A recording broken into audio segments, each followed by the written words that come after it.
Hey everyone, welcome to part 2 of my 4-part series on back to school tech.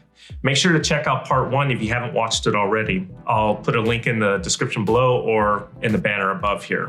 Hey, I'm Austin, and my goal is to help you get the most out of your tech and make informed decisions as a consumer.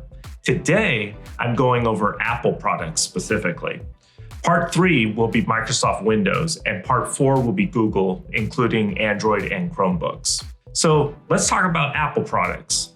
Most likely, you'll be looking at their laptops and tablets since we want to keep it portable for school. Like with all tech, there are the pros and the cons of each option.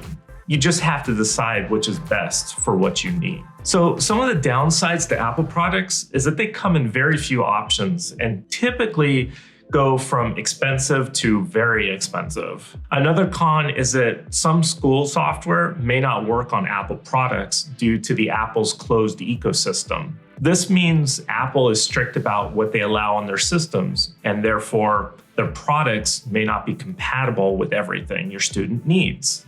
Now, some of the pros for Apple products are that they are user-friendly, they're less vulnerable to viruses and hacking, and they tend to last longer due to the quality and durability of the products. Apple products also tend to be supported longer and receive consistent updates. This means that they'll be easier to repair and capable of running the latest versions of apps. So now let's talk about your best options for Apple laptops. Your best option will be either the M1 or M2 MacBook Air. Of course, Apple does make MacBook Pros, but for the typical student, this would be overkill and not worth spending the extra money. The M1 MacBook Air comes with a 13-inch screen, the option of 8 GB of RAM, and 256 GB of storage. This laptop can handle just about anything your student needs, from emailing, web browsing, and video calling. The second option is the M2 MacBook Air. This laptop comes in 2 screen sizes, which are 13-inch and 15-inch, with the option of 8 GB of RAM and 256 GB of storage. The main difference is the M2 processor is newer and marketed as a faster option than the M1 processor. However, the typical user wouldn't find much benefit in paying more for the M2. Now, if you've decided on a tablet, you have 3 good options to choose from in the Apple ecosystem. For the smallest option that will still do everything your student needs, the iPad mini is a great option.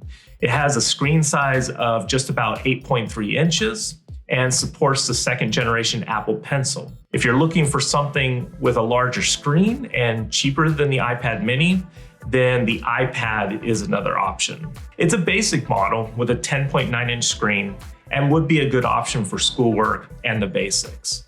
But if you want a tablet that is newer, will last longer, and do a little bit more, you'll want to go with the iPad Air. Now, the iPad Air has the same size screen as the iPad, but like I said, it's just a better product overall with better performance and better technology inside it. Remember, iPads could be a good alternative for younger students. They're cheaper, more portable, and compatible with Bluetooth keyboards when necessary. So remember, what I covered here today is just the basics and for your average student. If your student has tech needs that require greater performance or specific software, let me know in the comments below.